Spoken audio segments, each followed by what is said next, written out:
بسم الله الرحمن الرحيم. السلام عليكم ورحمة الله وبركاته. الحمد لله وبه نستعين. أشهد أن لا إله إلا الله وحده لا شريك له، وأشهد أن سيدنا محمدا عبده ورسوله، ونصلي ونسلم على هذا النبي الكريم سيد المرسلين وعلى آله وصحبه أجمعين. أما بعد، أيها المؤمنون اتقوا الله، أوصيكم وإياي بتقوى الله، فقد فاز المتقون. Muslimin dan muslimat, mudah-mudahan dirahmati Allah Subhanahu wa ta'ala.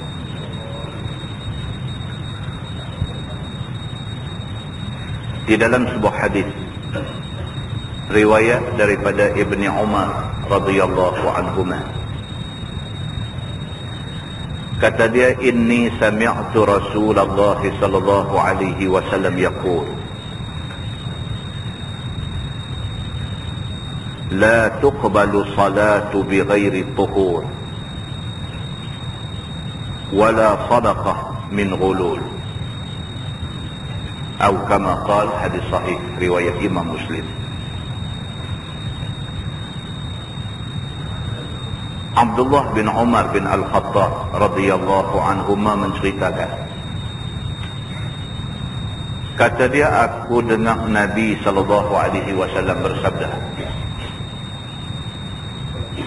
sabda Nabi, la tuqbalu salatun bighairi tuhur. Nabi kata, semayang tidak akan diterima tanpa bersuci. Maksudnya kalau satu orang tu tak ada ayat semayang, ataupun dia dalam keadaan hadas kecil ataupun hadas besar, semayang tak terpakai. Wala sadaqatun min ghulul. Nabi kata, dan tak diterima sedekah. Kalau sekiranya sedekah itu daripada punca ataupun daripada sumber yang tak elok. Maksudnya kalau dia bagi sedekah hasil daripada duit curi, sedekah hasil daripada duit bunga, sedekah daripada duit hasil daripada menipu orang, sedekah daripada hasil judi, semua tu dia panggil ghulul. Maknanya punca tak elok. Nabi SAW nak bagi tahu dekat kita, Islam ini agama baik, agama bersih. Islam tak terima melainkan yang baik-baik dan bersih-bersih. Semayang kalau sekiranya tidak dengan taharah, semayang itu tak diterima. Semayang dalam keadaan berhadas, hadas kecil, hadas besar apapun, semayang itu semayang yang tidak bersih, maka Allah tidak terima. Allah tidak terima semayang yang seumpama itu. Demikian juga amal sedekah yang kita buat, kalau sekiranya sedekah itu kita bagi, sedangkan sumber duit yang kita bagi itu daripada jalan tak elok, kita mencuri, kita menipu orang, duit bunga dan sebagainya, kita bagi sedekah, maka Allah tidak terima sedekah yang seumpama itu. Dalam hadis ni, dia nak bagi tahu dekat kita, Islam mementingkan bersih. Sama ada bersih itu bersih zahir ataupun bersih batin. Islam mau orang Islam sentiasa dalam keadaan bersih. Di dalam sebuah hadis riwayat daripada Humran Maula Uthman bin Affan, akhbarahu anna Uthman bin Affan radhiyallahu anhu da'a biwudu fatawadda faghasala kaffayhi 3 marrat thumma madmada wastansar thumma ghasala wajhahu 3 marrat thumma ghasala yadahu al-yumna ila al-mirfaq 3 marrat Summa ghasala yadahu al-yusra mithla dhalik. Summa masaha ra'sah. Summa ghasala rijlahu al-yumna ila al-ka'bayn 3 marrat. Summa ghasala al-yusra mithla dhalik. Summa qala رأيت رسول الله صلى الله عليه وسلم توضأ نحو وضوئي هذا. ثم قال رسول الله صلى الله عليه وسلم من توضأ نحو وضوئي هذا ثم قام فركع ركعتين لا يحدث فيهما نفسه غفر له ما تقدم من ذنبه. Atau kama qala, hadis sahih riwayat Imam Muslim.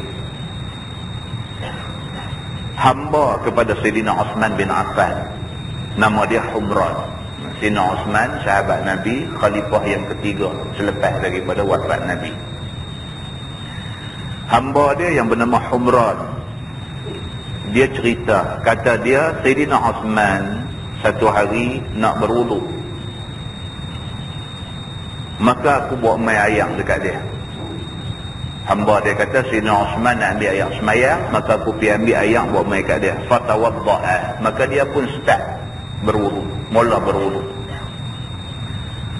Faghasala kaffaihi 3 marrat. Sayyidina Uthman mula dengan basuh 2 tapak tangan dia 3 kali. Summa madmadah wastansar. Kemudian Sayyidina Uthman kumuk air dalam mulut dia, kemudian dia isap air masuk dalam hidung sikit. Summa ghasala wajhahu 3 marrat. Lepas itu dia basuh muka dia 3 kali. Summa ghasala yadahu al-yumna ila al-mirfaq 3 marrat. Lepas itu Sayyidina Uthman bin Affan basuh tangan dia sebelah kanan sampai siku 3 kali. Summa ghasala yadahu al-yusra mithla dhalik. Lepas itu dia basuh tangan dia sebelah kiri sampai ke siku 3 kali. Summa masaha ra'sah. Lepas itu dia sapu kepala. Summa ghasala rijlahu al-yumna ila al-ka'baini 3 marrat. Lepas itu Sayyidina Uthman bin Affan basuh kaki kanan sampai ke buku lali 3 kali.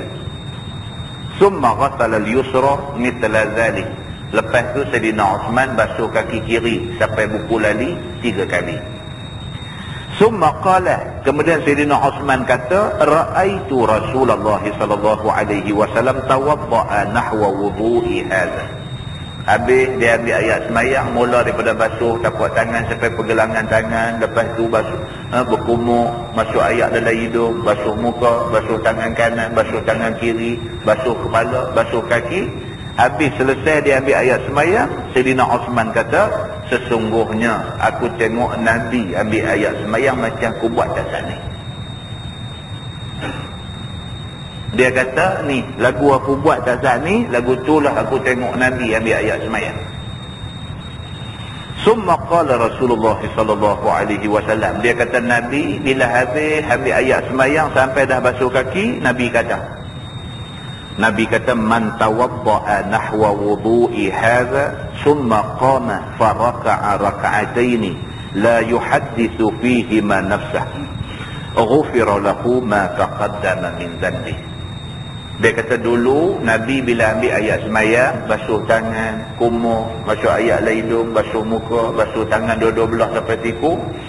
Sampai habis selesai basuh kaki, Nabi kata barang siapa berwuduk macam mana aku buat ni, habis selesai wuduk, dia semayang sunat wuduk 2 rakaat. La yuhaddithu fihi ma nafsah. Dan dia selama duk semayang tu, dia tak angan-angan. Dia tak bercakap dengan diri dia. Kalau terjemah Arabnya begitu. La yuhaddithu fihi ma nafsah. Dia tak bercakap-cakap dengan diri dia. Maksudnya dia tak angan-angan. Semayangnya khusyuk. Ghufira lahu ma taqaddama min dhanbih. Nabi kata Allah akan ampun dosa dia yang lepas-lepas. Muslimin dan muslimah yang dirahmati Allah sekalian, hadis ni hadis sahih riwayat Imam Muslim. Kita sebenar tuan-tuan, tak payah pergi dok rongkah cari benda tak tahu asal usul untuk kita nak buat. Kerana benda yang jelas daripada hadis sahih ada banyak yang kita boleh buat. Hak ni saja kalau kita amal dah cukup baik dah. Dan macam yang kita tahu, Nabi SAW adalah manusia yang tidak pernah biar diri dia lama dalam keadaan tak ada ayat semayang. Nabi Muhammad SAW, Nabi kita tu, dia adalah orang yang tidak pernah biar diri dia duduk dalam keadaan tak ada ayat semayang untuk tempoh masa yang lama. Maknanya kalau batal, dandan ambil balik. Maknanya Nabi Muhammad SAW ni sentiasa dalam keadaan bersih, hadas kecil, hadas besar. Dia tak biar diri dia lama dalam keadaan tidak berwudu. Rupa-rupanya wudu yang sah ni, kalau kita ambil ayat sembahyang daripada mula sampai habis buat elok-elok, habis-habis lama pun 3 minit, 5 minit. Habis-habis lama. Rupa-rupanya benda yang kita buat 3 minit, 5 minit ni, pahala dia besar. Apa lagi lebih besar daripada janji ghufira lahu ma taqaddama min dhanbi? Apa lagi lebih besar daripada pahala, daripada janji ampun dosa yang terdahulu? Muslimin dan muslimat yang dirahmati Allah sekalian, ulama hadis menjelaskan yang dimaksudkan ghufira lahu ma taqaddama min dhanbi ialah keampunan daripada dosa-dosa kecil. Muslimin dan muslimat yang dirahmati Allah sekalian, maka demikian disebut oleh Nabi SAW tentang peri pentingnya kita menjaga diri kita dalam keadaan bersih, dan demikian janji di sisi Allah Subhanahu wa taala bagi orang yang mau menurut sunnah Nabi SAW. Mudah-mudahan mukadimah itu dapat kita jadikan amalan kita sehari-hari, dan mudah-mudahan dia membawa kebaikan kepada kita semua, insya-Allah. Kita menggunakan Bahrul Madi jilid 17.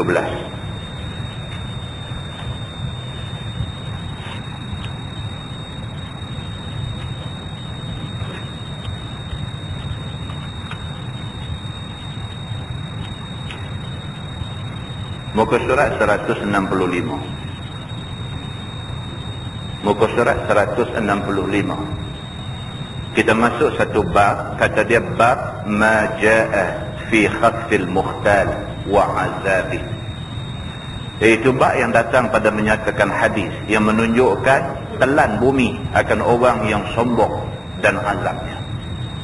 Malam ni kita nak tengok satu hadis cerita pernah berlaku satu masa dulu, bumi ni telan orang. Ada satu sahabat bagi kat saya buku ni. Buku ni tuan-tuan, kalau tuan-tuan baca bagus. Tajuk dia kaum-kaum yang pupus. Kaum-kaum yang pupus. Ditulis oleh Harun Yahya, keluaran Sabah Islamic Media. Ini syarikat yang buat keluar buku yang berkualiti saja. Dia tak buat keluar buku kelang kabut. Sahabat bagi kat saya, suruh saya tengok.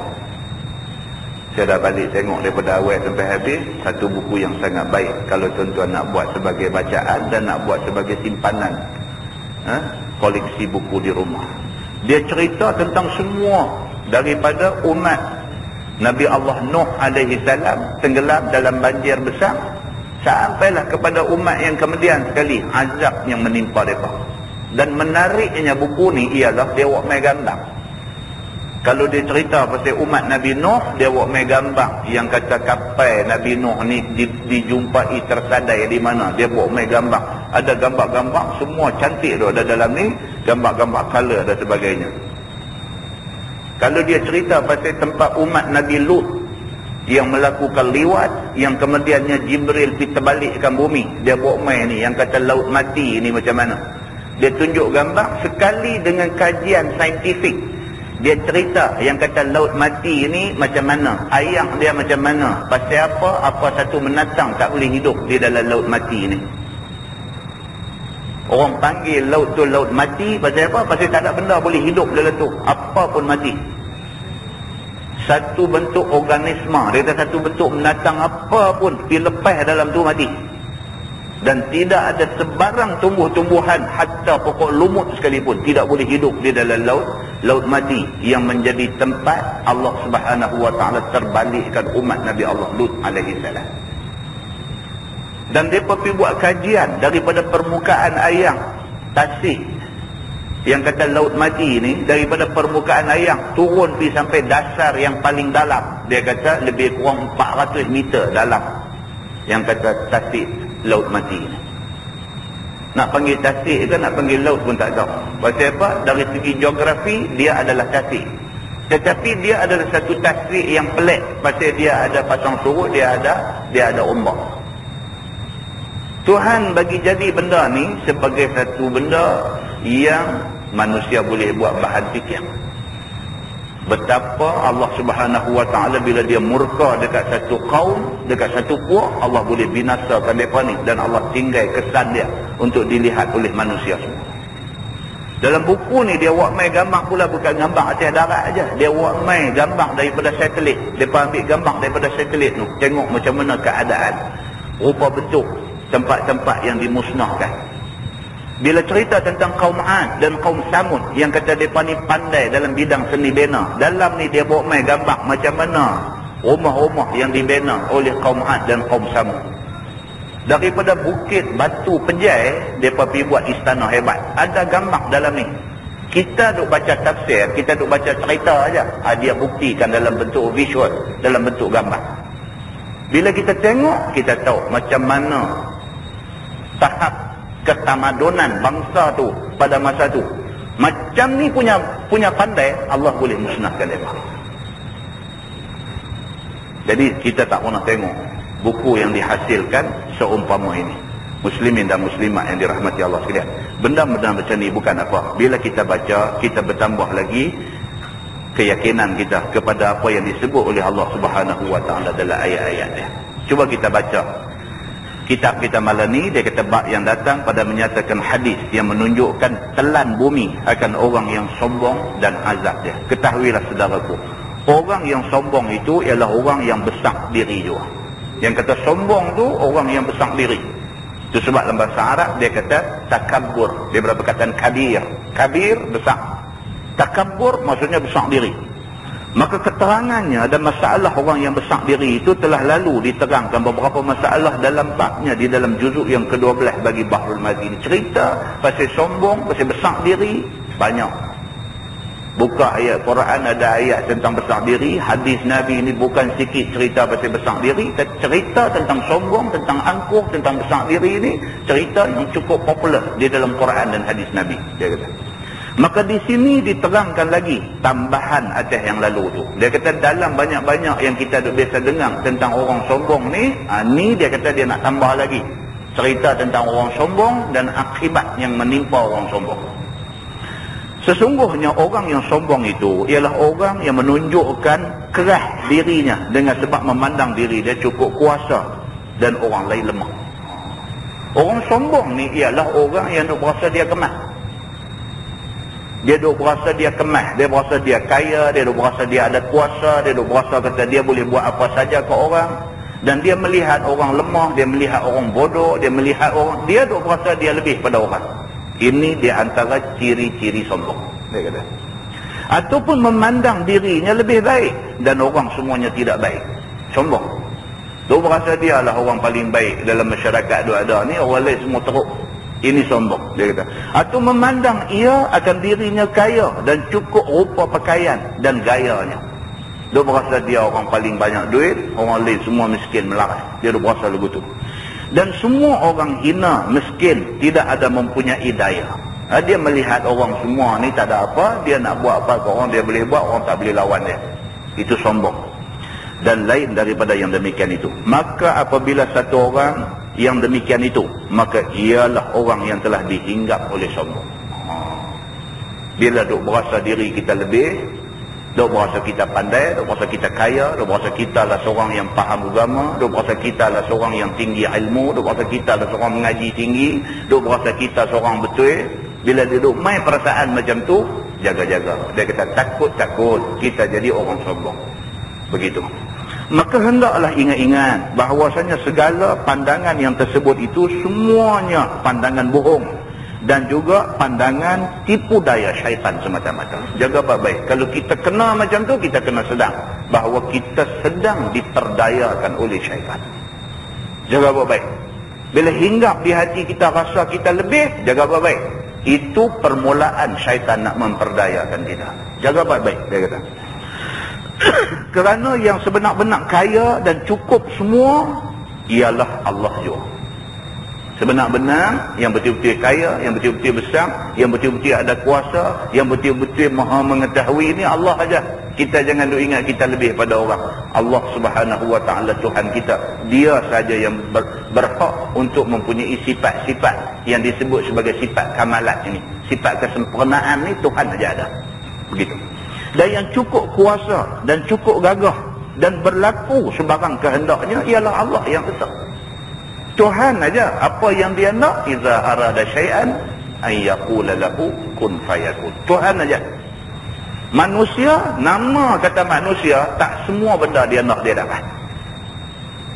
Dia nak harta, Tuhan bagi harta kat dia, Tuhan tarik kesihatan. Dia ada benda yang dia tak dapat, ada benda yang dia tak dapat. Dia berasa dia nak sihat, Tuhan bagi sihat, duit tak apa cukup. Dia rasa dia nak duit ringgit, dia nak kesihatan, Tuhan bagi dekat dia duit ringgit, bagi dekat dia kesihatan, Tuhan bagi dekat dia hidup suami, isteri, anak tak ada. Ada benda yang Tuhan bagi tak ada dekat dia ni, ada benda. Nama kata manusia ni, ada benda yang dia nak dia tak dapat, ada. Begitu. Dia nak kaya, dia nak sihat, dia nak rumah tangga, dia nak anak, Tuhan bagi semua kat dia, Tuhan tak bagi kebahagiaan dan ketenangan. Duit ringgit ada, semua ada, anak pinak semua ada, tapi jiwa ni tak pernah tenang. Anak bagi masalah dekat dia, tak tenang. Allah tarik ketenangan daripada dia. Maka yang ada semua benda, Allah Subhanahu wa ta'ala saja. Manusia tak akan dapat 100% apa yang dia mahu. Begitu. Dan lain daripadanya, semuanya lemah dan dhaif dan tiada boleh berkuasa apa-apa suatu. Lain daripada Allah, ada saja kelemahan dia. Tengok ilmu bagus dah, tengok apa semua bagus dah, suluh-suluh ada juga kelemahan dia. Itu manusia. Manusia mesti ada kelemahan. Begitu. Dan hamba yang memandang seperti yang tersebut itu, yang ni pandang hina pada orang lain tadi ni, tidak dapat melainkan rosak atas dirinya. Kalau ada satu orang suka duk pandang kelemahan orang, dia suka duk tengok kelemahan orang, dia suka duk cari kelemahan orang, dia suka nak senaraikan kelemahan orang. Kalau ada manusia macam ni, itu menunjukkan rosak diri dia. Diri dia tak bagus. Dia bawa torchlight pergi duduk suluh cari kelemahan orang, buruk orang. Memang banyak. Kita duduk bawa torchlight panjang suluh keburukan orang, kita terlupa orang pun nampak keburukan kita. Maka mana-mana orang yang ada sifat macam ni, sifat suka nak pergi selongkang keburukan orang, suka nak pergi buka aib orang, suka nak pergi malukan orang dan sebagainya, ini menunjukkan dia ada masalah dalam diri dia. Begitu. Dan dapat dosa ia, bukan setakat dia orang yang bermasalah, berdosa pula dia hidup cari benda-benda buruk orang ni. Mana ada manusia yang tak ada buruk. Menegur mungkar yang dibuat orang itu disuruh oleh agama, tetapi membongkar keaiban dengan tujuan untuk nak mengaibkan dia, nak menjatuhkan maruah dia, itu dilarang oleh agama. Tuhan tahu niat kita apa. Adakah niat kita nak menghentikan mungkar ataupun niat kita nak memalukan dia? Allah tahu. Manusia kita boleh bohong, tapi Allah kita tak boleh bohong. Allah tahu niat yang tersirat dalam hati kita. Kalau niat kita tak elok, kita akan diberi dosa. Begitu. Maka tiadalah Allah Ta'ala suka orang yang sombong itu. Sebagaimana firman Allah dalam Quran, innallaha la yuhibbu man kana mukhtalan fakhura. Bahawasanya Allah Ta'ala tidak suka ia akan orang yang ada menyombong diri. Ini ayat Quran. Tuhan sebut terang-terang, innallaha la yuhibbu man kana mukhtalan fakhura.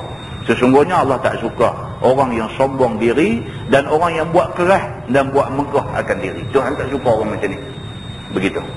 Dan telah datang khabarnya sebagaimana dikeluarkan oleh Imam At-Tirmizi dengan kata dia, an Abdillah ibn Amr anna Rasulullah sallallahu alaihi wasallam qala kharaja rajulun mimman kana qablakum fi hullatin lahu yakhtalu fiha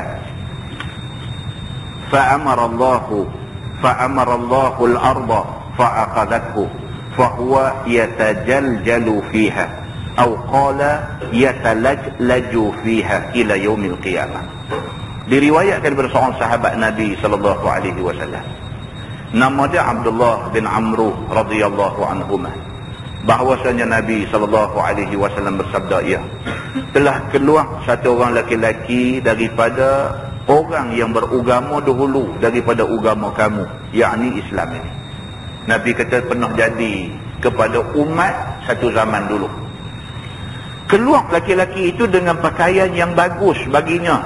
Hal keadaannya menunjukkan ia akan sombongnya. Pernah berlaku, Nabi kata, kepada umat dulu. Satu orang keluar daripada rumah dia dengan pakaian kemewahan, dengan pakaian hebat, dan dengan hati yang sombong. Pakai baju elok, pakai baju apa, itu kita dah baca hadis. Itu bukan bermakna sombong. Tapi dia ni, dia keluar dengan sombong. Itu ceritanya.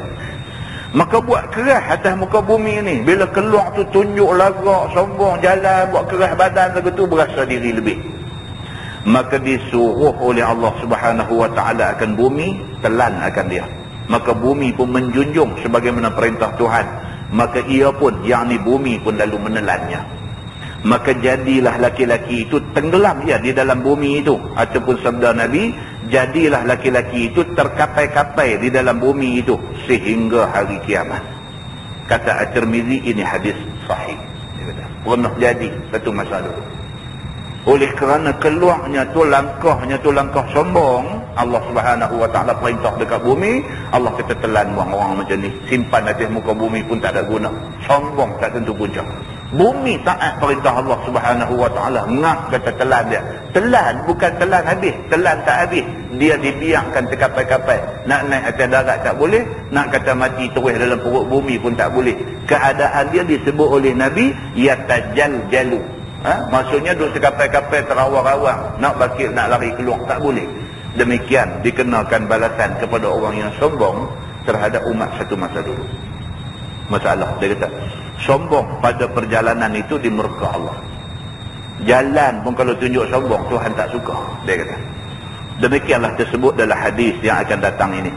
Kata dia, Ani bin Umar radhiyallahu anhuma qala, sami'tu Rasulullah sallallahu alaihi wasallam yaqul, man ta'azzama fi nafsihi aw ikhtala fi mashyatihi laqiya Allah tabaraka wa ta'ala wa huwa alaihi ghadban. Diriwayatkan dari seorang sahabat Nabi sallallahu alaihi wasallam, nama dia Abdullah bin Umar radhiyallahu anhuma. Kata dia, aku dengar Nabi sallallahu alaihi wasallam bersabda, siapa besar dia pada diri dia, yakni buat kerah ataupun buat sombong dalam jalan dia, nescaya jumpa ia akan Tuhan yang maha suci lagi maha tinggi, padahal Allah atasnya marah dan murka. Siapa yang di atas dunia ni berjalan dalam keadaan sombong, sama ada lagak dia sombong ataupun nampak langkah biasa tapi hati sombong, Tuhan tahu. Tuhan tahu. Jalan duk buat tunjuk macam warak, macam baik, tapi hati sombong. Nak suruh orang kata dia warak misalnya, itu sombong.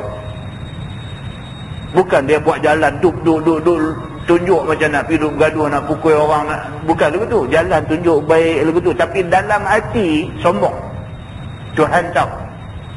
Maka barang siapa yang berjalan dalam keadaan hati dia tu sombong, nak suruh orang kata dia ni apa kan, kalau mati dia menghadap Allah dalam keadaan Allah ghadban, Allah ke atasnya sangat murka. Dia sebut dalam hadis tadi, laqiya Allah tabaraka wa ta'ala wa huwa alaihi ghadban, dan dia menghadap Allah dalam keadaan Allah atasnya marah dan sangat murka. Maka apabila murka Tuhan itu, nescaya tidak ada balas melainkan neraka. Bila dah Tuhan marah ni, tak ada tempat lah, melainkan tempat yang paling sesuai untuk orang yang kena murka Tuhan ialah neraka. Telah meriwayatkan hadis ini oleh At-Tabrani di dalam kitab Al-Kabir, dan lafaz itu baginya, dan segala rawinya itu dibuat hujjah orang dengan mereka itu di dalam As-Sahih dan di dalam Al-Hakim dengan seumpamanya, dan katanya hadis itu sahih. masalah. Dia kata orang sombong dan orang yang buat keras itu dapat kehinaan besar di negeri akhirat dan dapat seksa di padang mahsyar dan masuk neraka. Ya. Siapa dia buat sombong? Dalam Quran Tuhan kata wala tamshi fil ardi maraha. Wala tamshi fil ardi maraha. Dan jangan sekali-kali kamu berjalan di atas muka bumi ini hal keadaan kamu sombong, merak, takabur dan sebagainya. Tuhan tak mau orang macam ni. Kata dia demikianlah beberapa hadis menunjukkan yang demikian itu. Satu daripadanya dikeluarkan oleh Imam At-Tirmizi. Kata dia an Amr bin Shu'aib an abihi an jaddih an Nabi sallallahu alaihi wasallam qala yuhsyarul mutakabbirun yaumal qiyamah amsal az-zarri fi suwarir rijal yaghsyahumuz zul min kulli makan. Diriwayatkan daripada seorang daripada tabi'in. Nama dia Amr bin Shu'aib. Daripada bapa dia, daripada neneknya, daripada Nabi SAW. Sabdanya dikumpul akan orang-orang yang sombong itu pada hari kiamat. Nabi kata hari kiamat itu Allah akan himpun orang-orang yang sombong atas dunia ni, himpun satu tempat. Duduk satu tempat semua. Seumpama sebesar anak semut pada rupa orang laki-laki itu. Orang yang masa hidup atas dunia ni sombong, di padang mahsyar esok Tuhan himpun duduk satu tempat, rupa mereka pada masa tu dijadikan besar semut. Pasal atas dunia sombong besar diri, di akhirat Tuhan bagi jadi besar semut. Maka dikelubungi akan mereka itu oleh kehinaan daripada tiap-tiap tempat dan daripada segenap pihak. Oleh kerana atas dunia dulu dia duk hina semua orang yang duk ada keliling dia, di padang mahsyar esok dia dibangkitkan dalam rupa besar semut dan dia ni duk dalam keadaan diselubungi kehinaan. Duk berasa lagu orang semua hina dia, beralih kiri orang hina dia, kanan orang hina dia, depan belakang atas bawah duk berasa orang hina dia, duk berasa kena hina. Di akhirat esok dibangkitkan mereka ni dalam keadaan berasa diri kena hina. Nak balas balik atas dunia dia duk hina orang tu, di akhirat dia rasa dia kena hina. Sambung hadis tu, dia kata fayusaquna ila sijnin fi jahannam yusanna bulas ta'luhum narul amya yusqawna min usarati ahli nar tinatil khabal. Maka dihalau akan mereka itu masuk ke dalam masuk ke dalam penjara tu, bukan neraka. Hadis tadi dia kata fayusaquna ila sijnin. Sijnun ni penjara, bukan neraka, tolong betul.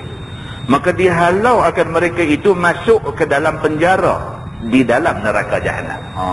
Dalam neraka jahanam tu ada satu special punya penjara ada di situ, yang dinamakan penjara itu dengan nama Bulas. Penjara tu nama dia Bulas. Begitu. Mengatasi akan mereka itu dan dihapusi, yakni ditenggelami oleh api daripada segala api neraka itu. Yang kata penjara Bulas ini tempat yang paling teruk diazab penghuni neraka. Neraka tu dah teruk dah. Neraka jahanam lagi teruk. Dalam neraka jahanam ni ada pula satu paling teruk punya tempat, dia kata penjara Bulas. Dengar kata masuk neraka teruk dah. Neraka pula ada macam-macam tingkat. Dalam banyak-banyak tingkat tu neraka jahanam paling teruk. Dalam neraka jahanam tempat paling teruk ni ada yang lagi teruk. Dia penjara yang dinamakan Bulas, dia kata. Masuk dalam tu tak nampak orang haduk tu. Pasal apa? Pasal dia ditenggelami api yang marak menyala. Tak nampak orang, duk nampak api saja. Demikian balasan kepada orang sombong di atas dunia. Diberinya minum akan mereka itu daripada perahan dan pati badan ahli neraka. Ahli neraka ada banyak-banyak kena bakar ni, terbit minyak, terbit danuk, terbit kocong daripada badan ahli neraka ni. Dia perah ahli neraka ni, ayam badan ahli neraka ni diberi minum kepada orang yang duduk dalam neraka Bulas ini. Dia kata, iaitu daripada nanah-nanah dan daripada danuk ahli neraka itu. Kata Imam At-Tirmizi, ini hadis hasan lagi sahih. Mana teruk.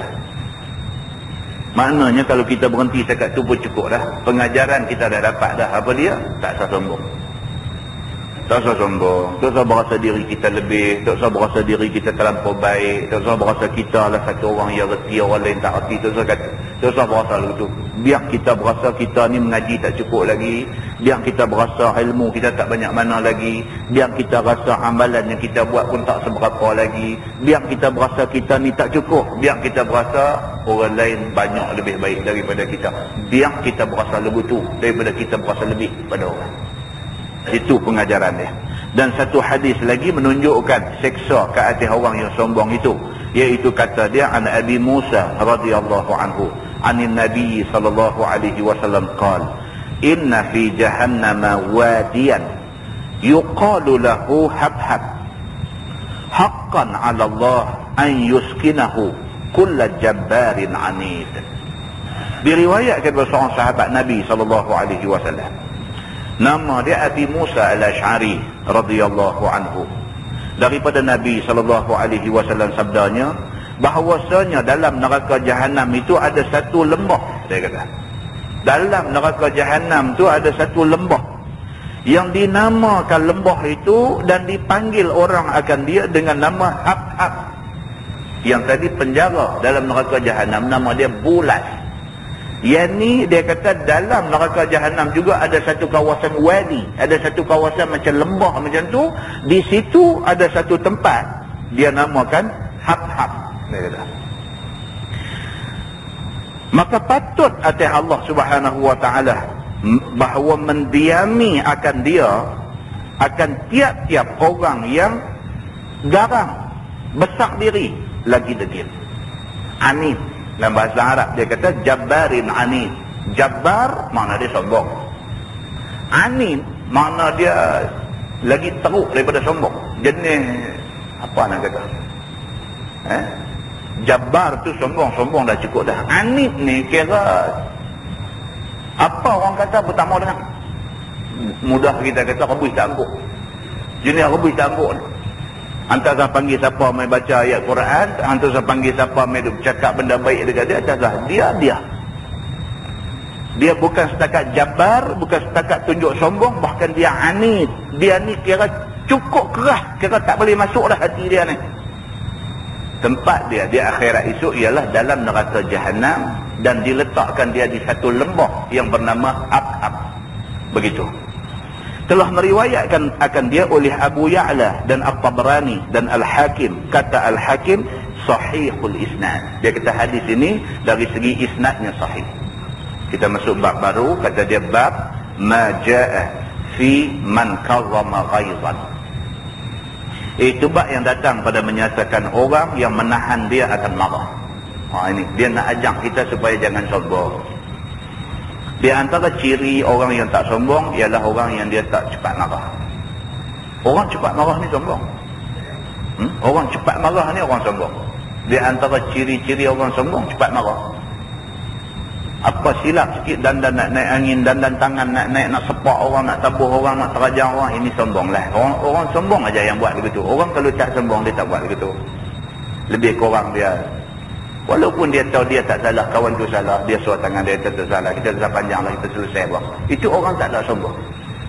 Tapi orang ada sombong, jangan buat pasal.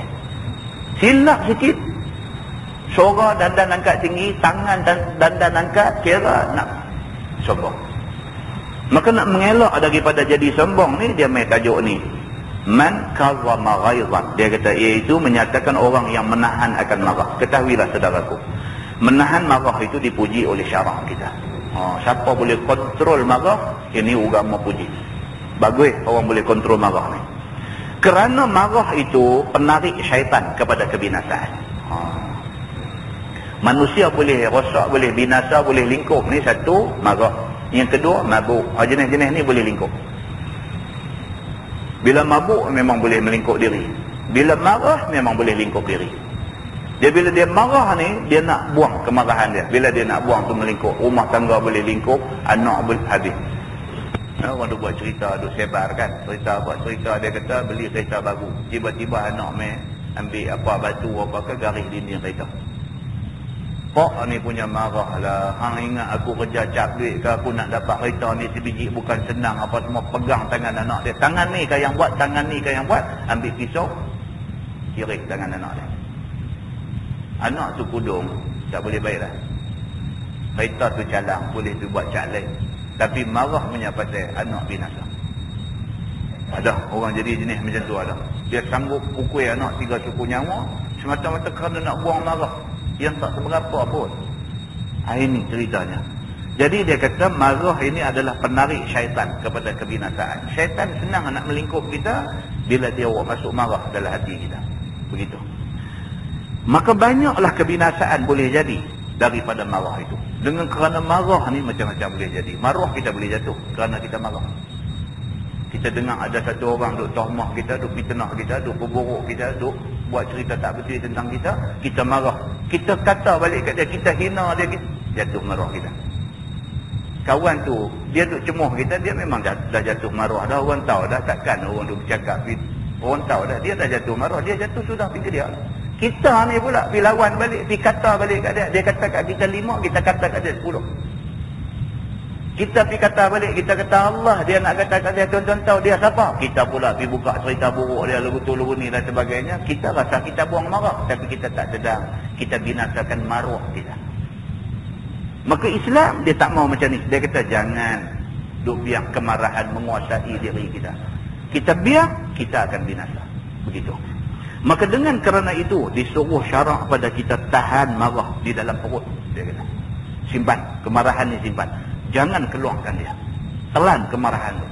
Jangan duk tunjuk kita ni pemarah. Maka siapa memperbuat sebagai yang disuruh oleh syarak itu, nescaya terpelihara daripada beberapa kebinasaan. Siapa boleh kontrol marah, dia selamat daripada binasa. Dan dapat balasan baik daripada Allah Subhanahu Wa Taala di negeri akhirat. Tuhan janji, Tuhan akan bagi ganjaran yang sesuai dengan dia yang sabar dan boleh tahan marah. Sebagaimana tersebut dalam hadis yang dikeluarkan oleh Imam At-Tirmizi. Kata dia an Muaz bin Anas radhiyallahu anhu, anna Nabiy sallallahu alaihi wasallam qala, man kazama ghaizan wa huwa yaqdiru ala an yunfidhahu da'ahu Allah ala ru'usil khalaiq yawm al-qiyamah hatta yukhayyirahu fi ayyil huri sya. Diriwayat oleh seorang sahabat Nabi sallallahu alaihi wasallam. Nama dia Muaz bin Anas radhiyallahu anhu. Telah bersabda Nabi sallallahu alaihi wasallam, barang siapa tahan dia akan marah, yang ni tidak keluar dia daripada dalam perutnya. Nabi kata siapa boleh kontrol diri dia, jangan tunjuk dia marah. Padahal berkuasa ia atas bahawa meluluskan dan menyempurnakan balas marahnya itu. Padahal kalau dia nak tunjuk marah dia boleh, tapi dia tak tunjuk dia marah. Kita marah kat anak kita, kita memang boleh tunjuklah anak kita. Kita nak bubuh penampang dekat dia kan, kita nak sepak dia sampai terangkat kaki kan, kita berapa? Kita boleh tunjuk kalau kita nak tunjuk, tapi kita simpan kemarahan tu. Itu yang baik. Kita boleh tunjuk dengan kuasa yang ada dekat kita, dengan apa yang ada dekat kita, kita boleh tunjuk kata kita marah dekat dia dan dia boleh menerima akibat daripada marah kita. Kita duduk pada kedudukan boleh tunjuk marah, tapi kita tak tunjuk. Kita tak tunjuk tu, Allah Subhanahu Wa Taala sedia ganjaran besar dekat kita. Begitu. Nescaya menyeru akan dia oleh Allah Taala di atas segala kepala makhluk pada hari kiamat, sehingga diberi pilih akan dia mana-mana anak bidadari yang dikehendakinya. Di hari akhirat itu di padang mahsyar, depan manusia semua, Tuhan akan nobatkan kita sebagai manusia yang penyabar. Depan orang ramai semua, Tuhan puji kita. Tuhan kata, ini hamba aku, satu orang yang boleh tahan kemarahan ketika dia marah. Tuhan kata, lepas tu diberi kepada kita peluang untuk nak pilih mana-mana anak bidadari yang kita nak. Maknanya itu balasan yang Tuhan sedia. Kata At-Tirmizi, ini hadis hasan lagi gharib. Dia kata dan juga satu hadis lagi di dalam At-Targhib wa Tarhib. Kata dia an Ibn Umar radhiyallahu anhuma qala Rasulullah sallallahu alaihi wasallam, ma min jur'atin a'zama 'inda Allah min jur'ati ghaizin kazamaha 'abdun ibtigha'a wajhillah. Diriwayatkan oleh seorang sahabat Nabi sallallahu alaihi wasallam, nama dia Abdullah bin Umar radhiyallahu anhuma. Kata dia sabda Nabi sallallahu alaihi wasallam, tiada daripada satu teguk ayak yang lebih besar pahalanya dan balasnya di sisi Allah daripada seteguk ayak marah yang disembunyikan di dalam hatinya semata-mata kerana menuntut pahala daripada Allah Subhanahu wa taala. Meriwayatkan hadis ini oleh Ibnu Majah. Dia kata dalam banyak-banyak benda yang kita duk telan kemarahan itulah yang paling besar pahala di sisi Allah. Dalam banyak-banyak benda yang kita duk telan, kita telan ayam, kita telan makanan, dalam banyak-banyak benda yang kita duk telan, benda yang paling Allah hargai ialah apabila kita boleh telan kemarahan. Maksudnya tak keluar, marah tu tak keluar, kita telan kemarahan tu, kita pendam dalam diri kita, tak tunjuk kat orang kata kita ni perongai. Ini yang Allah Subhanahu wa taala banggakan dengan hamba dia. Kita boleh tunjuk kalau kita nak tunjuk perongai kita ni, kita boleh tunjuk kalau kita nak tunjuk garang kita boleh tunjuk kalau kita nak tunjuk perangai bodoh kita boleh tunjuk. Tapi kita simpan benda tu. Mana ada orang hati tak marah apabila orang buat lebih kurang kat dia. Tapi beza dia, ada orang marah tunjuk marah dia, ada orang marah dia telan kemarahan dia. Biar dia orang kata aku bodoh pun tak apa. Janji aku jaga benda ni. Tuhan mau aku jaga, aku tahan kemarahan, maka aku tahan. 10 orang, semua orang nak kata aku bodoh pun kata bila aku tak mau buat benda yang Tuhan larang. Maka ini orang Allah Subhanahu wa taala bangga dengan dia. Bukan senang tuan-tuan. Kontrol marah ni bukan senang. Bukan semua orang boleh buat lah. Kontrol marah ni bukan semua orang boleh buat. Kebanyakan orang nak tunjuk dia punya perangai bodoh ni, dia nak tunjuk. Boleh kontrol, ini agama cukup hormat, cukup pandang tinggi kepada orang yang boleh kontrol marah. Ketika dia marah, sedangkan dia boleh tunjuk kemarahan dia. Masalah, dia kata belah kesian itu sifat yang terpuji pada syarak. Kalau kita ada dalam diri kita rasa belah kesian, syarak suka orang macam ni. Tetapi tidaklah belah kesian pada semua perkara, sama ada baik ataupun yang jahat. Maka belah kesian kepada orang jahat itu ditegah oleh syarak. Kalau dia jahat, kita pergi duk jaga dia, duk kata dia baik, itu syarak tak mau. Jahat. Benda mungkar hang buat, aku tetap tak setuju. Tapi sampai ke peringkat aku nak pergi buat tak elok kan, aku tak akan buat. Tapi aku tak boleh setuju dengan kejahatan hang. Dia kata maka seperti belah kesian orang yang membunuh orang, jangan dibunuh akan dia, tak boleh. Tentu ingat balik hadis yang cerita Nabi SAW apabila berlaku satu kes, satu perempuan pada zaman tu mencuri. Perempuan ni sudahlah perempuan, janda pula, ada anak pula, dia mencuri. Dan dia mencuri bukan kerana susah, bukan kerana miskin, bukan kerana tak ada benda nak makan, tapi saja jenis jahat suka mencuri.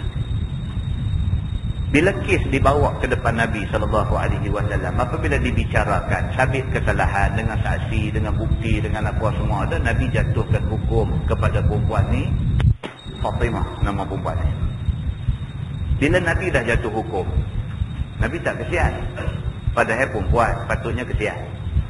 Padahal perempuan janda patutnya lebih lagi kesian. Padahal perempuan janda ada anak kecil pula lagi, sangat-sangatlah perlu kita kesian. Tapi kesian ni dia ada tempat. Bagi orang yang buat salah tak boleh kesian. Bila sabit kesalahan, dia kena hukum, dia mesti dihukum.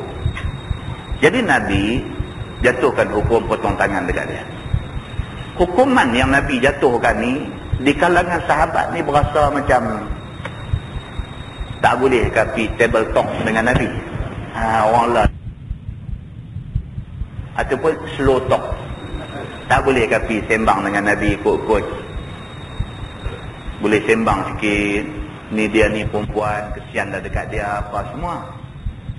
Di kalangan sahabat-sahabat ni rasa perlulah kalau boleh kita pergi jumpa Nabi, minta Nabi timbangkan sekali lagi. Pilih punya pilih, pilih punya pilih, pilih anak angkat Nabi, Usama. Kata nampak tak ada orang lain lah. Hang ni Usama, Nabi sayang dekat hang. Hang ni anak angkat kesayangan Nabi. Tolong saya pergi bercakap dekat Nabi, minta suruh tengok balik lah kes ni macam mana. Usama pergi. Bila sampai depan Nabi, Nabi sambut dia elok, Nabi panggil dia duduk. Nabi tanya, apa hal Usama? Usama turih abang. Dia kata, ya Rasulullah, aku baru mai daripada perjumpaan dengan sahabat-sahabat semua. Jadi mereka mengusulkan supaya abang Kek ni minta supaya hukuman tadi ditarik balik. Nabi langsung merah muka. Nabi langsung merah muka. Nabi terus kata dekat dia. Nabi kata, wahai Usama, lau saraqat Fatimah binti Muhammad. Kalau sekiranya yang mencuri itu Fatimah binti Muhammad, anak aku. Dia kata. Bukan Fatimah ni. Ini bukan anak aku, bukan adik-beradik aku, Fatimah ni. Kalau yang mencuri itu lau saraqat Fatimah binti Muhammad. Kalau yang mencuri itu Fatimah, anak aku, laqatta'tu yadaha. Nabi kata, aku sendiri potong tangan dia. Nabi kata. Hang tahu tak, dia kata, Usama, pasal apa umat sebelum kita dibinasakan Allah? Adalah kerana mereka bantah hukum Allah. Apabila yang mencuri itu orang-orang yang hebat-hebat, orang-orang yang syarif, orang-orang yang mulia dan besar-besar, maka hukuman tidak dijalankan. Dia kata, kalau yang mencuri itu ikan bilik kecil-kecil, maka mereka dikenakan tindakan, maka turun bala Allah membinasakan mereka. Nabi SAW dalam soal ini tak ada kesian. Jadi kesian ni dia kata bab lain. Dalam bab pelaksanaan hukum tak boleh kesian. Kalau salah, salah. Dia kira macam tu. Dan belah kesian kepada orang yang mencuri, jangan dipotong tangan, tak boleh. Kalau dah sabit kesalahan, bukti semua cukup dan sebagainya, kena jalan lah hukuman tu. Begitu. Dan belah kesian kepada orang tua yang berzina, jangan direjam sampai mati, tak boleh. Kesian dah umur 80 dah. Hak dia piragai pun cucu dia, bukan anak orang, kita kata. Cucu dia anak orang. Cucu dia tu anak-anak dia, bukan anak dia. Anak kepada anak dia, anak orang. Allah, dia kata, dia api dah umur 80 dah, kalau kita tak rejam dia sampai mati pun dia nak mati dah. Oh, tak boleh. Soal dia nak mati jatuh mutu ke, soal dia nak mati, itu soal lain. Soalnya sabit kesalahan, hukuman tu ada, hukuman mesti dijalankan. Tak boleh kesian atas sebab dia orang tua. Dan bermula belah kesian yang disuruh itu ialah seperti belah kesian akan orang yang dhaif. Ini yang kata kesian. Kesian pasal dia dhaif, dia lemah, dia memang perlu bantuan. Dan belah kesian akan dua ibu bapa. Kesian kat dua ibu bapa ini disuruh oleh agama. Sebagai anak, siapa lagi yang dia patut kesian selain daripada mak pak dia? Dia kena ada kesian dekat mak pak dia. Dan belah kesian pada hamba sahaya, saudara mara dan orang Islam yang baik-baik. Kita kena kesian dekat orang yang kita patut kesian. Ini selingan tu. Tadi mereka minta saya tolong umumkan kepada tuan-tuan dan kepada diri saya sendiri. Ada sahabat kita, Encik Syafi'i ni, anak dia perlu bantuan untuk pembedahan lutut. Anak sahabat kita, Encik Syafi'i, orang kuat surau kita ni. Orang kuat surau kita, Encik Syafi'i, anak dia tingkatan 2 di sekolah sini. Lutut dia ada masalah dan dia perlu pembedahan dengan pakar ortopedik, pakar tulang. So, kos perbelanjaan yang diperlukan ialah RM32,000. RM32,000. Jadi tuan-tuan, banyak mana kita boleh bagi, kita bagi. Sebagai bukti kita ada simpati dekat saudara kita seagama. Hari ni hari dia, tak tahu bila nak main hari kita. Hari kita nak minta tolong, mudah-mudahan orang tolong kita. Kalau ada, Quran kata wa ta'awanu 'alal birri wat taqwa. Dan tolong-menolonglah di atas kebaikan dan ketakwaan. Kena tolong. Anak baru tingkatan 2, anak perempuan, nak terpaksa menjalani pembedahan lutut dengan kadar saudara. Dekat mana kita boleh tolong, kita tolong. Sekali tuan-tuan boleh berhubung dengan AJK Surau lah. Siapa-siapa tuan-tuan boleh salurkan bantuan sekadar yang termampu.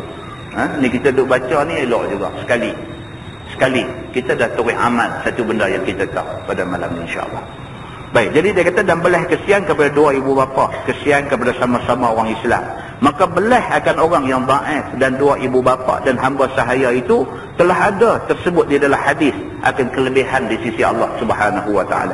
Maka hadisnya dikeluarkan oleh Imam At-Tirmizi.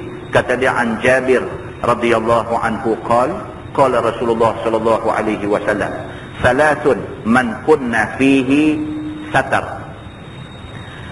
Salatun man kunna fihi satarallahu alaihi kanafah wa adkhalahu jannatah. Diriwayatkan daripada seorang sahabat bagi Nabi sallallahu alaihi wasallam. Nama dia Jabir bin Abdullah radhiyallahu anhuma. Kata dia telah bersabda Nabi SAW, 3 perkara siapa ada dan siapa dapati padanya, nescaya ditutup oleh Tuhan atasnya dengan lambungnya. Yakni sentiasalah dia di dalam peliharaan Allah. Tuhan kata siapa ada 3 benda ni, Allah Subhanahu Wa Taala akan pelihara dia. Tutup dengan lambungnya, seolah-olah macam Tuhan main duduk depan kita, duduk protect kita, dia pertahankan kita daripada kena benda-benda yang tak elok. Siapa ada 3 benda ni, Allah akan pelihara dia dan dimasukkannya di dalam syurganya. Tuhan janji orang yang ada 3 benda ni, Tuhan akan bagi syurga dekat dia. Satu, kata dia, rifqun bidda'if. Yang kedua, wa syafaqatun 'alal walidain. Yang ketiga, wa ihsanun ilal mamluk. Maksudnya yang pertama, kesian kepada orang yang baik.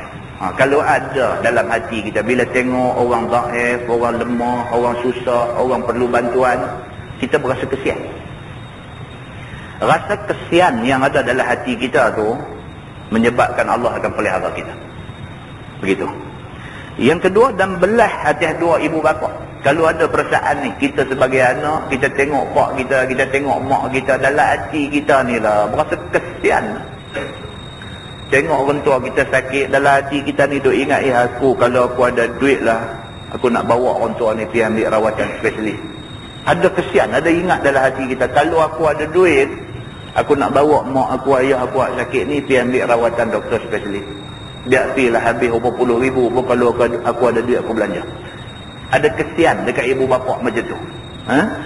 Dan ada belah kesian kepada hamba sahaya. Dia ada hamba, dia kesian dekat hamba dia. Kalau kita lah ni hamba tak ada, kita kata ada orang gaji, ada orang gaji di rumah, kesian kat dia. Apa patut dia buat, suruh dia buat. Apa yang tak patut suruh dia buat, jangan suruh dia buat. Pasal apa? Pasal kita ada kesian dekat dia. Saya pernah cerita dulu kan, kadang-kadang orang duk buat tahanan kat orang gaji ni pun kadang tak patut. Pukul 5 pagi suruh bangkit pergi basuh kereta. 5 pagi bangkit pergi duduk basuh kereta Indonesia ni. Sebelum sembahyang subuh, sembahyang apa lagi, bangkit pergi basuh kereta kita dulu. Habis siap basuh kereta, barulah masuk meja jerang ayak, masuk waktu subuh, baru sembahyang subuh. Daripada pagi sampai tengah malam kita tak bagi can dekat dia. Kita tok kerja satu sampai tak ada apa nak buat, suruh mop lantai. Ada saja benda kita tok kira tak bagi rehat dekat dia. Ini orang tak ada hati perut. Ini orang tak ada hati perut. Cuba letak diri kita tempat dia. Kalau kita duduk tempat dia, sanggupkah kita buat macam tu punya kerja? Ini kena ada hati perut. Apa patut dia tolong kita, dia tolonglah. Apa patut dia tolong? Kain baju tolong basuh, tolong jemuk, tolong lipat, tolong apa, cukup. Itu kerja dia. Sikit sebanyak bantu buat masak benda yang simple-simple, itu kerja dia. Tak apa. Jangan pergi suruh dia buat benda yang luar daripada kemampuan dia. Yang kalau kita duduk tempat dia pun kita tak terbuat benda tu, jangan suruh dia buat. Itu menunjukkan kita tak ada hati perut. Tak ada hati perut atas dunia, akhirat esok Tuhan balas ke kita. Begitu. Dia kata, dan kata At-Tirmizi, bermula ini hadis hasan lagi gharib. Maka kesihan kepada orang yang dhaif, iaitu kesian kepada orang yang fakir, miskin, orang yang tiada upaya dan tiada berkuasa kerana sakit dan dhaif dan sebagainya. Kesianlah. Tuan-tuan tahu ni kos perubatan hari ni macam mana? Takut tuan-tuan. Ini tanggungjawab kerajaan. Tak boleh biar rakyat nak kena tanggung semua benda ni. Ini tanggungjawab kerajaan. Bila ada rakyat susah, anak sakit, nak kena buat pembedahan hati, kos sampai 300,000. Tak pernah sabar tuan-tuan. Tak pernah sabar. 300,000 kos nak cari tang mana 300,000. Kita orang kampung duk buat kerja kampung, duk buat bendang, duk jadi tukang rumah, sikit sebanyak duk dapat pendapatan ni 300,000 nak operate anak sakit seorang, nak cari tang mana duit? Tak tercarilah, cerita dia tak tercari. Nak bagi bantuan, nak bagi derma pun TV tiap-tiap hari ada minta. Tiap-tiap hari. Tak lagi dia ni anak 2 tahun nak kena, tak lagi dia ni anak 5 tahun nak kena, tak lagi dia ni kau ni 350,000, kau ni 300,000. Daripada kita duk pergi buang duit belanja, duk buat litar sepang apa semua, kita tolong rakyat yang susah macam ni lagi baik. Dan ini tanggungjawab. Tak kena ke kita tak apalah, kita boleh gelak. Kalau kena ke anak kita macam mana? Kalau kena ke anak kita macam mana? Kita rasa helpless. Orang putih kata rasa helpless, rasa tak ada siapa nak tolong aku. Beralih kiri, beralih kanan, tengok abang, tengok adik, kita tengok semua pun macam kita aja. 300,000 ni tak mungkin kita boleh cari. Anak duk sakit depan mata. Macam mana nak buat tuan-tuan? Takat mana boleh tolong kita tolong. Takat mana boleh kita tolong. Sikit pun kalau kita tolong, tapi dengan niat ikhlas, hati penuh belai kesian, Allah sedia ganjaran besar untuk kita. Cerita dia lagu tu aja. Kita mau ingat satu je. Mau ingat bila tengok orang susah, ingat kalau aku susah macam tu macam mana. Bila tengok orang sakit, ingat kalau aku sakit macam tu macam mana. Benda ni mau selalu duk main dalam hati kita. Mau selalu duk main, mau selalu duk main. Sikit daripada hak kita dapat tu, sikit kita bagi. Tak boleh bagi RM10, bagi RM5. Tak boleh bagi RM2 pun tak apa. Ada sumbangan kita untuk tujuan nak meringankan susah saudara kita yang seagama ni. Muslimin dan muslimat yang dirahmati Allah sekalian. Dia kata dan berlemah lembut dengan mereka itu. Bila tengok orang-orang susah patut kena tolong ni, kalau tak boleh tolong, kita ni sampai nak bagi RM2 pun tak boleh. Kita pun susah sangat. Sekurang-kurangnya tunjuk simpati kat dia. Sekurang-kurangnya tunjuk simpati. Pergi jumpa dia, ziarah dia, salam dengan dia. Tak apa, aku tolong cari tentang mana orang aku kenal ke apa, aku tolong carilah. Tunjuk kita simpati dengan dia, lemah lembut dengan dia, dan kesian dan tolong bantu yang tiada terbuat dan tiada sampai kehendak, yakni yang tiada ditegah syarak. Takat mana boleh tolong kita tolong. Takat mana boleh tolong. Nak bagi duit tak ada duit, tak apa, ni nak buat operation di mana, dia kata di Ipoh. Kita turut pergi juga hari tu, naik motor pun Kedah pergi juga. Tunjuk kita ada di sana pada hari itu. Moral support bagi dekat dia, sokongan moral bagi dekat dia. Sekurang-kurangnya terubat juga hati dia. Islam suruh kita buat macam tu. Islam suruh kita buat begitu. Islam tak mau kita sorak tepuk tangan atas susah orang lain. Islam tak mau macam tu. Dan tiada bengkeng dan tiada bengis dan menahan akan marah kepada mereka itu. Kalau yang dia buat salah kat kita ni orang susah. Kereta kita elok, mai satu orang apa ke tungkat motor tepi kereta kita, tumbang motor dia atas kereta kita. Motor dia pun kita tengok nampak pun lorat lah motor dia. Motor pun tak nampak lagu motor. Mak gat makan anak reput habis sampai tinggal saya dogiang lagu tu aja, mai tumbang pula kena kereta kita. Kita nak pergi buat 3 suku bubuh penerajang dekat dia 3-4 dah. Apa ni? Saja ke dia mai tolak motor jatuh atas kereta kita, dia pun tak sengaja. Benda tu nak jadi, nak buat macam mana? Patut-patutlah, patut-patut kata dia tak apalah, nak buat macam mana? Benda ni dah jadi. Kita tunjuk kita ni tak perumit, tak bengis. Cantik tuan-tuan. Kalau boleh buat lagu tu cantik. Boleh buat lagu tu? Jatuh nak gelar tanya. Boleh ke buat lagu tu? Ada ni tangan tak naik pun mulut kayak lah. Buta perut dah tahu dah motor hang tongkat reput ambil duk tongkat tepi kereta aku buat. Yang tu banyak lah.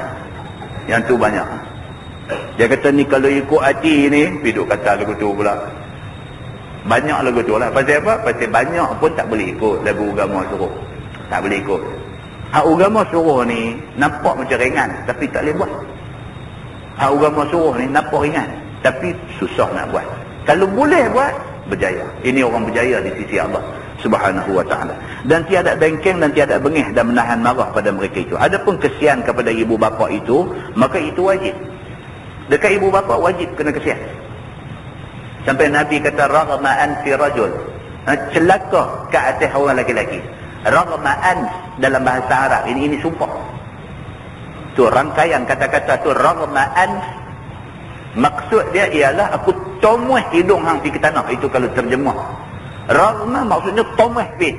An pun hidung. Aku tomuh muka hang pergi ke tanah. Itu maksud dia. Tapi terjemahan dia celaka lah. Raghma'an maksudnya celaka lah satu orang manusia apabila adraka abawaihi indal kibar. Nabi kata apabila dia ada mak bapak yang sudah tua di depan mata dia. Tetapi mak bapak yang tua yang ada depan mata dia ni tak menyebabkan dia masuk syurga. Celaka dia. Nabi kata. Patut mak pak duk ada depan, mak pak tua duk ada depan ni, kita khidmat dekat dia, dia pejam mata pun dalam keadaan hati dia sejuk reba dekat kita ni, anak dia, itu peluang masuk syurga. Ni mak pak duk ada tua tak larat dan sebagainya, dia nak pejam mata tu, hati ni duk tak puas hati dengan kita, maka celakalah anak yang macam ni. Itu dia, jaga baik-baik. Jadi dia kata buat baik kepada dua ibu bapa itu wajib. Istimewa pula apabila telah tua keduanya. Lebih-lebih lagi dah tua. Tuan-tuan nak pergi ke mana tuan-tuan? Kita tak buat baik dekat mak pak kita. Kita pun ada anak. Macam mana kita rasa anak tak buat baik kat kita itu? Masa tu kita tahu macam mana mak pak kita rasa. Kita buat lebih kurang kat dia. Dia begitu ya, Tuhan ni dia balas bagi kita retila tu juga. Begitu. Kerana dua ibu bapa itu kesian kepada anak. Dia kata mak pak cukup sayang anak. Macam mana kita hari ni sayang anak kita, dulu mak pak kita sayang kita lebih tua. Kita hari ni tuan-tuan, untuk anak kita buat apa saja. Untuk anak kita buat apa saja. Macam itulah mak pak kita dulu sanggup buat apa saja untuk kita. Dia kata, pasal apa kita wajib buat baik dekat mak pak? Kerana ibu bapa itu amat kesian kepada anak. Pada masa kecil dipelihara dan diberinya makan dan diberinya minum dan diasuhnya sekira-kira menjauhkan apa yang memberi mudarat ke atas anaknya itu. Masa kecil dulu tahulah macam mana jaga anak kecil ni, tahulah. Macam tu punya susah payah dia. Maka anak pun buatlah ke atas dua ibu bapa itu biar cukup taat kepada keduanya. Anak buatlah cakap mana yang boleh. Dah ingat balik kita baca dalam Muhimmah ke apa kan? Dalam kitab Muhimmah fi Ilmil Hadis tu dia bawa mai cerita kat kita. Satu orang sahabat perempuan khidmat dekat pak ni sampai duk kok-kong pak nak pergi mana pun kok-kong atas belakang bawa pergi. Sahabat perempuan. Sampailah sahabat-sahabat Nabi yang lain ni sampai bersembang, sampai kata Allah baguslah mana nak cari anak macam ni. Sudahlah perempuan. Sanggup pula habis segala-gala masa duit ringgit dan sebagainya, dukung pak bawa pergi semayang. Sampai orang pergi kata dekat dia, betul lah pasal hang macam ni punya khidmat dekat bapa hang, betul lah. Dia jawab apa? Dia kata dah, belum tentu lagi aku betul. Pasal apa? Pasal pak aku bela aku dulu, mak aku pak aku bela aku dulu, mereka nak aku panjang umur, mereka tak mau aku mati. Tapi aku bela bapa aku lah ni, tapi aku tak boleh nak buat. Dalam hati aku duk terlintas juga, awaklah orang tua ni lambat mati. Bukan tak jaga, jaga. Tapi ni dia duk main dalam hati ni. Ambo lihat sungguh lah. Dia lintas lagi tu. Ambo lihat sungguh lah. Orang kata minta pak hang mati ke? Dah tak minta lah, tapi kesian dia pun duk tanggung sakit tak bagus, biar dia habis orang senang. Hati tu apa? Hati tu hati miris hati. Hati tu duk ingat, oh kacau lagi dia ni, duk ada kacau, mana pun tak lebih. Mana pun tak lebih dengan orang tua sakit ni seorang pun, mana pun tak lebih. Nampak orang tengok ni cantik. Bukan senang tuan-tuan tu nak dukung orang tua kita, orang tua sakit nak angkat pergi pancung pun jenuh berkelir dia balik. Ayah aku semalam aku dah jaga lah, hari ni hampa pula. Orang tua tu baru nak pergi pancung, nak kencing, nak pergi pancung, nak berjalan tak boleh. Anak nak kena pegang, nak kena tolong bawa, langkah pelan, pelan-pelan pergi pancung. Pergi pancung pula duduk nak kencing tak boleh pula dah. Kena tunggu pula orang tu, tunggu duduk jurus kaki dengan air sejuk nak pergi boleh kencing. Tu pun pada lah, balik-balik telefon kak seorang lagi, hampa pula mana ni. Tuan-tuan, tak saya cakap lah benda ni, tak saya cakap. Tapi kita dengan anak kita, anak masuk hospital kita macam mana? Ambil cuti. Ambil cuti, duduk tunggu di hospital lah. Habis cuti, ambil cuti tanpa gaji. Tunggu anak kita. Itu kita sakit anak tu boleh tunggu kita macam tu. Dia kata lah, mak cuti habis lah. Dia demam tu, cuti habis lah. Inilah dunia tuan-tuan. Ini dunia. Inilah agama duk bagi ingat ni. Agama duk bagi ingat. Dia kata baiklah, taatlah kepada orang tua ni. Dia pun tahu apa hari ni. Taat dekat dia. Dan ada pun kesian kepada hamba saya, iaitu tidak dipukul, tidak digodam akan mereka itu pada segala perkara yang disuruh. Jangan duk pukul, buat lebih kurang tak mah. Dan tiada ditanggung atas mereka itu akan kerja yang tiada daya upaya mereka itu buat. Mana mereka tak patut suruh mereka buat, jangan suruh mereka buat. Dan cukupkan makan minum sebagai mencukupkan makan minum diri kamu sendiri, juga dan pakaian dan tempat tidurnya. Apa kita makan, mereka makan. Ni pergi duduk satu meja, kita, bini kita, anak-anak kita hantam sampai habis, tinggal tulang semua, baru dia menyatakan nak main makan. Nak main makan apa? Mai duduk tinggal kuah-kuah bawang. Allah, dibuat tahanan kat kawan tu. Dia pun manusia tuan-tuan, dia bukan menatang. Menatang pun kita disuruh buat baik. Menatang pun kita ni agama suruh kita buat baik, menatang. Kan cerita yang kawan musafir tengah padang pasir, panas terik apa semua, dahaga bukan main, tentu jumpa satu macam telaga di tengah padang pasir, turun duduk minum air sampai hilang dah dahaga, panjat-panjat mai anjing sekong duk juluk lidah panjang, duk jilat pasir panas. Hadis sahih. Dia bila tengok anjing bukan kambing, anjing duk jilat pasir panas, dia tak boleh, dia kesian. Masuk balik, guna kasut dia, cedok air awak naik bagi anjing tu minum. Nabi kata Allah Subhanahu wa taala menjanjikan keampunan dosa kepada dia ni kerana ada belas kesian pada menatang anjing ni. Takkan orang gaji kita lebih hina daripada anjing. Itu ceritanya. Jadi makan apa yang kita makan, itu yang dia makan. Tempat tidur biar sewajarnya untuk dia. Bagi tempat tidur yang sewajarnya untuk dia, dan tidaklah dibuat ke atas mereka itu sebagai menatang. Dia kata jangan sampai macam tu. Dan ditidurkan di atas tempat yang hina dan kotor.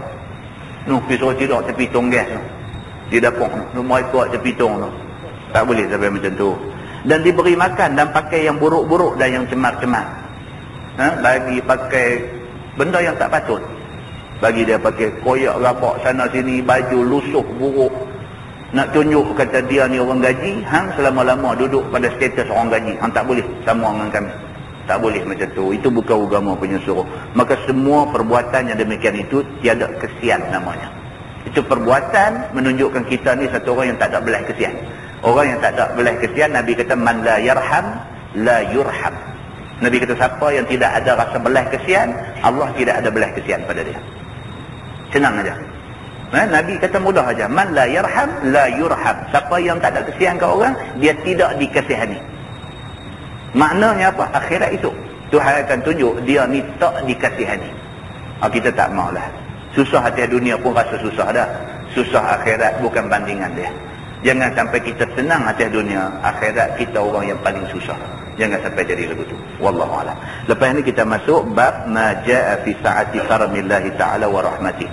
Itu bab yang datang pada menyatakan luah kurnia Allah Ta'ala dan luah rahmat Allah Subhanahu wa ta'ala. Banyak tajuk-tajuk yang menarik.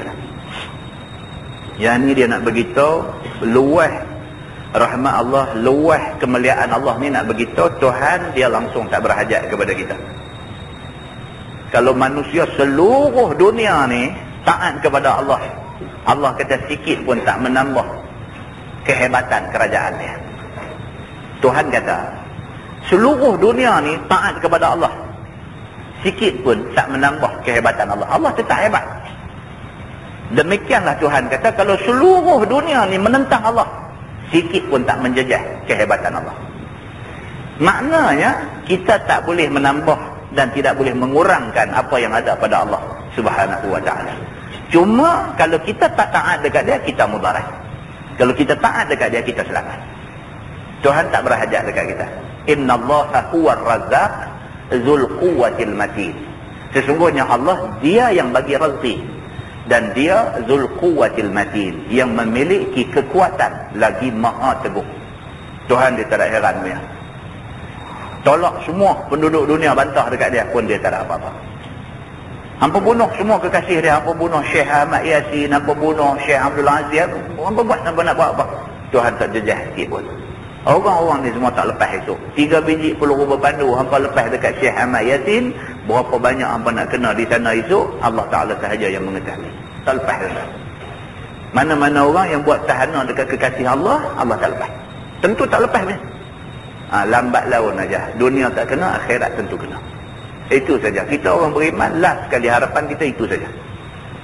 Tak ada daya tuan-tuan. Kita tengok aduh jadilah ni tak ada daya. Baru aja duk sembang Syekh Ahmad Yasin ni, orang tua tak larat, naik wheelchair, naik kersi roda. Habis sembahyang subuh, 3 biji helikopter main lepas peluru berpandu. Apa ni? Sebiji peluru pistol cukup kalau hampa nak bunuh dia ni. Tapi tak, nak tunjuk marah. Nak tunjuk sombong, nak tunjuk kuat, nak tunjuk marah. Peluru berpandu 3 biji, berkecai badan. Allah pelihara muka dia. Muka dia tak jadi apa. Allah Subhanahu wa ta'ala melihat semua benda ni. Orang Islam yang malangnya tengok tapi tak boleh buat apa. Baru duk bercakap aja, pengganti dia peluru berpandu main juga, bedai juga. Punya angkuhnya kuasa kufar yang ada dalam dunia ni. Dan Tuhan, jadi cerita dia, kita kena dekat diri dengan Tuhan. Kita kena cari orang yang mustajab doa. Nak lawan kekuatan militeri, kekuatan ketenteraan, tak daya. Dengan apa yang dimiliki oleh kuasa kufar Amerika, Britain, apa semua ni, tak terlawan lah. Dalam sikit masa ni nampak tak terlawan. Kita ada satu senjata, iaitu doa. Tapi malangnya orang Islam hari ini nampak bagus, nampak warak, nampak apa, tapi doa tumpuih. Allah tidak makbul doa orang Islam yang ada hari ini. Maka orang Islam kena buat sesuatu. Kena tazkiyah diri, kena mujahadah diri. Diri bagi jadi bersih, cantik. Supaya bila dia angkat tangan minta kepada Allah, Allah makbul doa dia. Hari ini masing-masing orang. Kita sendiri perbaik diri kita. Semua orang perbaik diri masing-masing, perbaik diri masing-masing, pertingkatkan takwa masing-masing. Mudah-mudahan sampai satu masa Allah bagi dekat kita yang tu. Mustajab doa tu Allah bagi. Bila kita angkat tangan minta, ya Allah, Allah akan makbulkan permintaan kita. Nah, muslimin dan muslimat yang dirahmati Allah sekalian, mudah-mudahan Allah bantu kita. Lagi sekali saya pesan diri saya dan tuan-tuan semua, kita bantu saudara kita ni. Kita bantu saudara kita meringankan beban yang ditanggung oleh dia. Mudah-mudahan Allah balas dengan ganjaran yang baik untuk kita semua. Wallahu a'lam. Kita tangguh dengan tasbih kafarah dan suratul Asr. Subhanallah. Asyhadu an la ilaha illa anta astaghfiruka. Bismillahirrahmanirrahim. Wal 'asr. Innal insana lafi khusr illa alladhina amanu wa 'amilus salihati.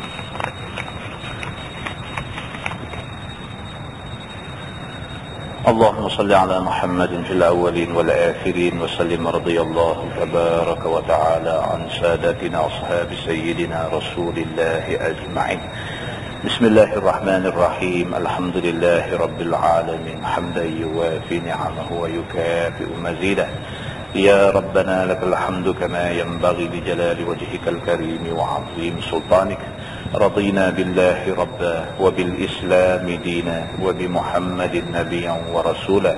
اللهم افتح علينا فتوح العارفين وارزقنا فهم النبيين بجاه خاتم المرسلين. اللهم فقهنا في الدين وعلمنا التأويل واهدنا صراطك المستقيم. اللهم أرنا الحق حقا وارزقنا اتباعه وأرنا الباطل باطلا وارزقنا اجتنابه. اللهم اجعل جمعنا جمعا مرحوما وتفرقنا من بعده تفرقا معصوما. وصلى الله على محمد وعلى آله وصحبه وسلم والحمد لله رب العالمين. السلام عليكم.